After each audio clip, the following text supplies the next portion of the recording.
Hello नमस्ते सबैजनालाई फेरि पनि स्वागत गर्न चाहन्छु मेरो युट्युब भिडियोमा र धेरै दिन बादमा अहिले चाहिँ रेगुलरली भिडियो अपलोड गर्ने कोसिस गरिरहेको छु। हिजो मात्रै हामीले एउटा गोदावरीको बारेमा भिडियो हेर्यौं भने आज फेरि हामी जिरेनियमको बारेमा एउटा भिडियो हेर्नेछौं, नयाँ भिडियो हेर्नेछौं र फेरि पनि स्वागत गर्न चाहन्छु मेरो युट्युब च्यानलमा जहाँ तपाईले विभिन्न प्रकारको फुलहरु बारे धेरै जानकारीमूलक भिडियोहरु तपाईले हेर्न सक्नुहुनेछ र जसले मेरो भिडियोलाई पहिलोपल्ट हेर्नु भइरहेको छ नि कृपया गरेर मेरो भिडियोलाई लाइक कमेन्ट शेयर अनि सब्स्क्राइब गरिदिनु होला। र आज भने हामी जिरेनियमको एक दुईवटा जिरेनियमलाई हामी क्लोजली हेर्नेछौं र त्यसको नाम जान्ने कोसिस गर्नेछौं है। यसलाई हामीले पहिला ग्लिटस भनेर भनिरहेको थियौं भने यसको नाम चाहिँ रहेछ ग्लिटस भन्ने रहेछ, तर यसको नाम चाहिँ के रहेछ भन्दाखेरि इङ्ग्रिड रहेको रहेछ। र इङ्ग्रिडलाई हामीले हेर्नु पर्दाखेरि यसको ग्रोथ एकदमै स्टन्टेड ग्रोथ छ, अक्लो भएर गएको छैन हैन, एकदमै राम्रो ग्रोथ छ र फुलै एकदमै बाक्लो हुन्छ, एकदमै बाक्लो, तर नम्बर अफ बर्ड्स चाहिँ एकदमै कम्ती लाग्दो रहेछ कोपिला चाहिँ, तर एकदमै ज्यादा फुल छ। अस्ति मैले तपाईलाई भिडियो या फोटो मैले शेयर गरेको थिएँ हैन, तर अहिले चाहिँ भने के क्याटरपिलरले गर्दाखेरि यति बिना क्याटरपिलर लाग्दैछ, यहाँ तपाईलाई म देखाउन सक्छु, यहाँ पनि बसिरहेको रहेछ क्याटरपिलर। क्याटरपिलरहरूले गर्दाखेरि चाहिँ एकदमै अस्ति मेरो पुरा बर्ड खाइदिएको थियो अनि बिहाले गर्दाखेरि रुटिनली मैले इन्सेक्टिसाइड हाल्नु पाएको थिइनँ र त्यसले गर्दाखेरि मेरो पुरा ड्यामेज पनि गरिदिएको थियो। ओके, सो त्यसले गर्दाखेरि हामीले प्राय जुनमा इन्भेस्टमेन्ट पुरा छ, पुरा किरा लागेको छ, त्यसलाई हामीले के गर्यौं हटाइदियौं। अब यहाँ पनि हेर्नुस् न, खाएर बाहिर निक्लिरहेछ, यति बेला चाहिँ निक्लिने टाइम हो त, त्यसले गर्दाखेरि यदि तपाईलाई जोगाउनु छ भने चाहिँ पुरा याद गर्नुपर्छ। यदि तपाईको जिरेनियमलाई उइसबाट क्याटरपिलरबाट जोगाउनु छ भने चाहिँ पुरा याद गर्नुपर्छ। यति बेलाको टाइममा चाहिँ एकदमै ज्यादा इन्भेस्टमेन्ट हुन्छ, एकदमै ज्यादा लागिरहन्छ। ओके, अब यहाँनिर तपाईले यहाँ देख्न सक्नुहुन्छ आइभी, हुन त यो आइभीको जुन चाहिँ कलर छ यो अरू आइभीमा पनि रहेको छ है, अर्को एउटा नर्मल आइभीमा पनि रहेको छ, तर यसको चाहिँ मेन क्यारेक्टरिस्टिक्स खास कुरा चाहिँ के हो भन्दाखेरि यो लिफ हो, यो चाहिँ भ्यारिगेटेड लिफ हो। यसमा तपाईले येलो भेरिगेसन देख्न सक्नुहुन्छ, ओरिया भेरिगेसन देख्न सक्नुहुन्छ र यसैको लागि यो आइभी फेमस छ। फुल पनि एकदमै राम्रो छ, यहाँ देख्न सक्नुहुन्छ र यसको नाम चाहिँ रहेको छ क्रोसेटा आइभी, यसलाई चाहिँ हामी भन्छ क्रोसेटा आइभी है। अब यसको चाहिँ अब क्लाइम्बर ट्रेलिङ ग्रोथ छ। ओके, नेक्स्ट छ एक्सक्युज मी, यसको नाम रहेको छ लोलिता। लोलिताको बर्ड यस्तो हुन्छ एकदमै है, फक्रिँदा फेरि यस्तो देखिन्छ फुल, तर प्राय यसलाई यसरी यस्तो खाले प्रकारको देखिन्छ। यसको नाम चाहिँ लोलिता हो। यो चाहिँ पिङ्क कलरमा रहेको छ, एकदमै मिठो कलरमा रहेको छ र यसको ग्रोथ चाहिँ अलिकति टल ग्रोथ नै हुन्छ, तर त्यति साह्रो टल पनि हुँदैन, लिमिटेड यसको हाइट रहेको छ र एकदमै राम्रो, यसले पनि धेरै मात्रामा फुल्ने गर्दछ। ओके, एउटामै कोपिलाको नम्बर अफ बर्ड एकदमै ज्यादा लाग्छ। वेरास कम्पेयर गर्नु भने इङ्ग्रिडमा कम्पेयर गर्नु भने इङ्ग्रिडमा कम्ती लागेको हुन्छ, इङ्ग्रिडमा हार्डली तपाईँको 10-12वटा लाग्छ, तर यिनीहरूमा तपाईँले 30 देखि अबबै तपाईँले पाउन सक्नुहुन्छ। एकदमै दामी देख्छ, रोज जस्तै है। एन्ड योहरूले चाहिँ फुलेको छैन, यो चाहिँ एप्पल ब्लोसमहरू हो र यहाँनिर मेरो चाहिँ यो चाहिँ इमेन्युल हो। इमेन्युलमा इस लागिरहेको रहेछ, देख्नु है, इमेन्युल कि मार्सेल हो हेर्नुपर्छ, यहाँ इमेन्युल रहेछ। ओके, सो यो इमेन्युलको कोपिला दामी लागिरहेछ, यहाँ देख्न सक्नुहुन्छ। इमेन्युलले पनि एकदमै मिठो फुल्छ, एकदमै राम्रो फुल्छ, यहाँनिर नि लागिरहेको रहेछ, यसलाई यसरी निकाल्नुपर्छ र सकेसक्दो दिउँसो चाहिँ हामी निकाल्नुपर्छ। अब यसको दुईटा कुरा छ, बिहान तपाईँले स्प्रे गर्नुपर्छ। यो कसरी कन्ट्रोल गर्ने भनेर मलाई एकजनाले प्रश्न गर्नुभएको थियो, उहाँहरूको लागि म यो जानकारी दिँदैछु। र यदि तपाईँकोमा पनि यसरी पुरा इन्भेस्टमेन्ट भएको छ, पुरा क्याटरपिलर लागेको छ भने तपाईँले के गर्नुपर्छ, बिहान स्प्रे गर्नुपर्छ। अनि बिहान स्प्रे गरिसकेपछि त्यो स्प्रेको गन्धले गर्दाखेरि बाहिर निक्लिन्छ क्याटरपिलरहरू। अनि दिउँसो अब तपाईँले जस्तै बिहानै स्प्रे गर्नुभयो 7 बजीतिर स्प्रे गर्नुभएको छ भने 9, 9:30 या 10 बजीतिर यसरी नै आएर यो क्याटरपिलर बाहिर निक्लेको हुन्छ।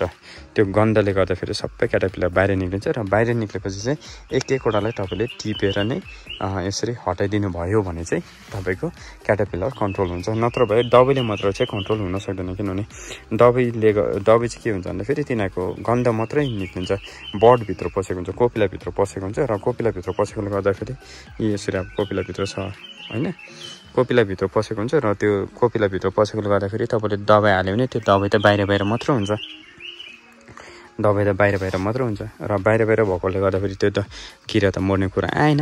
अनि यसरी जब दबाई हाल्नुहुन्छ, दबाई हालिसकेपछि चाहिँ दबाईको गन्धले चाहिँ बाहिर निक्लिन्छ र यसरी बाहिर निक्लेपछि चाहिँ यसलाई यो किरालाई निकाल्ने हो यी। अनि बाहिर निकालेर अब तपाईँले के गर्नु सक्नुहुन्छ त्यसो गर्नु। म त मारिदिन्छु, म त मार्छु, किनभने कन्ट्रोल पनि जरुरी छ हैन। अब बर्डले जति नै कन्ट्रोल गरे पनि बर्डबाट नै ज्यादा निक्लेपछि चाहिँ हामीले यसलाई के गर्नुपर्छ, अब मार्नै पर्छ, कर लाग्छ। हुन त नमार्नु भन्छ, तर इचको नि रोल छ हैन।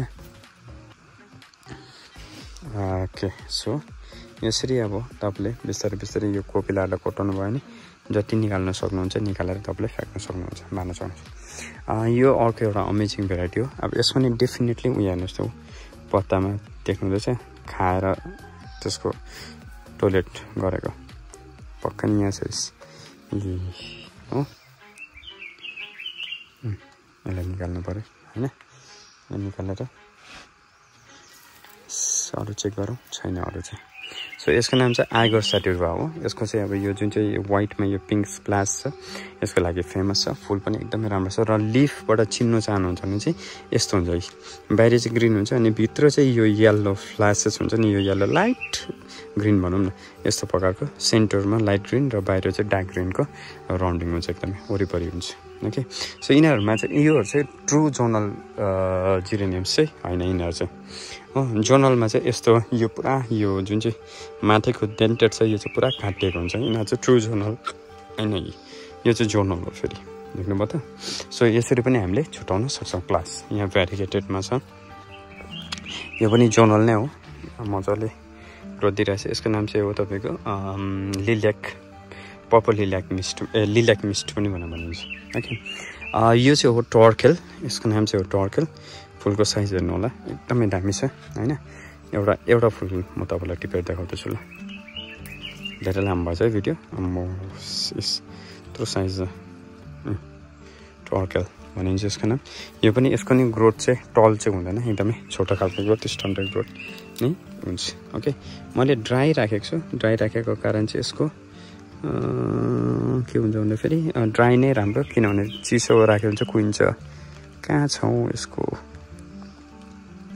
इस यहाँ लुकिरहेछ हो, यहाँ छ हेर्नुहोस् ल। हो यस,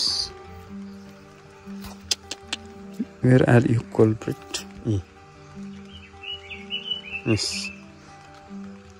हो, देखिहाल्छ नि खाँदै गरेको, हेर्नुभयो, यसो देख्छ नि त। यो चाहिँ भयो फेरि पर्पलमा दामी छ। यो पनि यसलाई चाहिँ भन्छ क्विन अफ स्पेड भनेर भनिन्छ। क्विन अफ हार्ट होइन, यो चाहिँ क्विन अफ स्पेड हो। ओके, यसको नाम चाहिँ छ ललित, उयो क्विन अफ स्पेड है। त्यसै नै यसको यो दामी फुल छ, यहाँ हेर्नुहोस् न कस्तो मजाको कलर छ है। यसको नाम चाहिँ हो रोमियो, यसको नाम चाहिँ रोमियो। फेरि यहीँनिर सेम झन्डै सेम छ। यसको नाम चाहिँ फेरि रोजालिन्डा हो, अलिकति मात्रै डिफ्रेन्स छ, कलरमा डिफ्रेन्स छ। सो एउटा चाहिँ रोमियो हो, अर्को चाहिँ रोजालिन्डा हो होइन। त्यहाँबाट यहाँ जाउँ, यो हेर्नुहोस् आम्मा फुल नि, यसको नाम चाहिँ हो लियोना ग्यालेक्सी। यसको नाम चाहिँ के अरे, लियोना ग्यालेक्सी। ओके, अरू लियोन ग्यालेक्सी भन्दा पनि हुन्छ। यो अघि नै मैले देखाएँ आइगर सटिवा, यस यहाँनिर बाहिर निक्लिरहेछ। अघि मैले बिहान दबाई हालेँ कि सबै बाहिर निक्लिरहेछ। बाहिर निक्लेकोलाई चाहिँ निकालेर मारिदिनु। यो चाहिँ हो आइगुल। आइगुलको अझै राम्रो उयो फुलेको छ अहिले त आइगुल। अनि मेरो चाहिँ favourite, one of my favourite हो, यो चाहिँ मेरो लारा एन्ड्रे। यो चाहिँ मेरो फेभरेट हो, दामी फुल छ, एकदमै प्योरली डबल हो है। देख्न सक्नुहुन्छ कत्रो छ लिफको साइज होइन, फ्लावरको साइज। आइगरको चाहिँ फ्लावरको साइज साह्रो हुन्छ, सानो हुन्छ क्या। यसको चाहिँ फ्लावरको साइज सानो हुन्छ, तर कलर चाहिँ एकदमै डिस्टिङ्क्ट हुन्छ। ओके, एन्ड नेक्स्ट हामी जाउँ जी भन्छ, यसको नाम चाहिँ जी। यसको नि फ्लावरको उयो जुन चाहिँ छ नम्बर अफ बर्ड एकदमै ज्यादा हुन्छ। ओके, जस्तै यहाँनिर मजाले फुलिरहेछ, यत्रो हेर्नुहोस् न, यो नम्बर अफ बर्ड यहाँ मुनि डल्लै छ। फेरि फ्लावरको साइज ठुलो भएकोले गर्दाखेरि एकदमै राम्रो भएर जान्छ। अब यहाँनिर यसलाई यो येल्लोइस भइरहेछ, यो साइड कता डाइब्याक लागिरहेको होला हो। यसलाई हामीले काटेर यसको के गरिहाल्नुपर्छ, कटिङ राखिदिइहाल्यो भने चाहिँ नेक्स्ट इयरलाई हामीलाई ज्यादा मात्रामा प्लान्ट बनिन्छ। यो भयो। यो चाहिँ another one of my favourite जसमा भन्छ ड्यानिस सटरवा भनेर भनिन्छ। यस यी प्योर रोज जतिकै देख्छ यो फर्स्ट रोज भेराइटी भन्ने भन्छ यो हाइटमा ड्यानिस सटरवा हो। यो चाहिँ यहाँ चाहिँ अघि मैले भनिहालेँ इम्यानुअल है। यो चाहिँ तपाईँले देख्नुभएको हो यो चाहिँ हो आइगुल हो। यो चाहिँ आइगुल हो ओके इम्यानुअल यो आइगुल। त्यसै नै यहाँनिर तपाईँलाई जानु सक्छ यो यस्तो फुटेको छ यस्तो छ प्लान्टको लिप्स है। यसको नाम चाहिँ हो मर्लिजन 2 है। यो पनि अर्को यो चाहिँ मार्शल हो। यो दुइटा चाहिँ यहाँ मार्शल छ यो दुइटा फुलेको छैन मार्शलले। अनि यो लिटल इङ्ग्ल्यान्डले पनि अब फुल्न लागेको छ तर खै कोपिला चाहिँ खाइदिएको जस्तो छ ओके। यो पिङ्क छ एउटा है यसको नाम छैन यसको नाम लोपो ओरेन्ज हो। यो पनि दामी छ। एन्ड यो चाहिँ अघि मर्लिजन 2 हो। अघिको मर्लिजन 1 हो यो मर्लिजन 2 हो। यहाँ रहेको छ एक्सक्युज मी म्याट पल पिङ्क एकदमै कलर मिठो तर एकदमै टल भेराइटी हो। म्याट पल पिङ्क चाहिँ टल भेराइटीमा आउँछ। And finally last one is glitters. So आजको भिडियोमा यति नै। तपाईँलाई मैले प्रायः सम्पूर्ण कतिवटा भएको यहाँनिर नामहरू मैले देखाइदिइरहेको छु कलरहरू पनि देखाइदिइरहेको छु। होपफुली नेक्स्ट भिडियोमा हामी अझै बृहत रूपमा अझै राम्रो प्रकारले चर्चा गर्नेछौँ। Thank you so much bye bye and see you in another video.